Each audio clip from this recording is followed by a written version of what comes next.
I want to give a quick shout out to my patrons. Thank you so much for your support. Hey y'all, it's Kate from the Literary Apothecary and welcome back to my channel. Now, I'm sorry this video is coming out a little bit late today. I was not as organized as I wanted to be, but today we're going to be talking about Voice of War by Zack Argyle. This is book 1 in the Threadblight series. In my short, I said this was a trilogy. I think this is more a series and not just a trilogy, so I apologize for giving incorrect information there.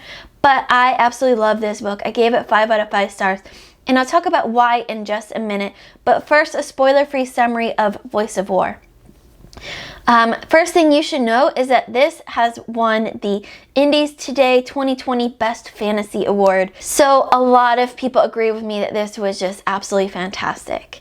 So while preparing for the birth of his first child, Chris Valerian is tasked with uncovering the group responsible for a series of missing thread weavers, those able to see and manipulate threadlight. With each failure, the dark voice in his head grows louder, begging to be released. A young girl from a secret city in the center of Fair and Wild veers off course to explore the streets of Alkia, never expecting that her journey would end in chains.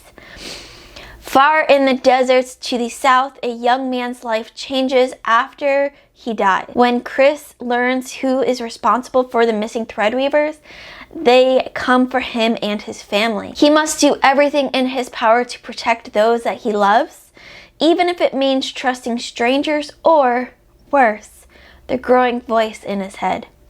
Together, these three will change the world, whether they intend to or not. So we've got 3 main perspectives going on, points of view, 3 main characters here. Like I said, I gave this book 5 out of 5 stars. I absolutely loved it. In my opinion, this book has everything that a modern high fantasy read should have. It gave me excitement and like all of the emotions. Fear, grief, sorrow, joy, love, anger, all wrapped up in less than 400 pages. It had a fascinating magic system with the thread weavers and essentially 2 ends of thread weaving, kind of like a push and a pull. And then we get 2 new unknown alternatives to these thread weavers introduced in this book. And I didn't really do a very good job explaining the magic system. It's just one of those systems that you've got to read to experience and find out for yourself. We had great dynamic characters in this book and amazing world building. Some of the best world building I've seen in indie fantasy. So I can't wait to see what else Zack Argyle has in store for us for the rest of the Threadblight series. I'm so excited to continue this, and I hope to get at least book 2 in sometime this year. This was a patron pick of mine for January, picked by Sharon Dwyer, and I'm so glad that Sharon picked it because, wow, I love this book so much. If you've read Voice of War, I know tons of people have read it. Let me know in the comments below, what did you think of it? What was your favorite part of this book?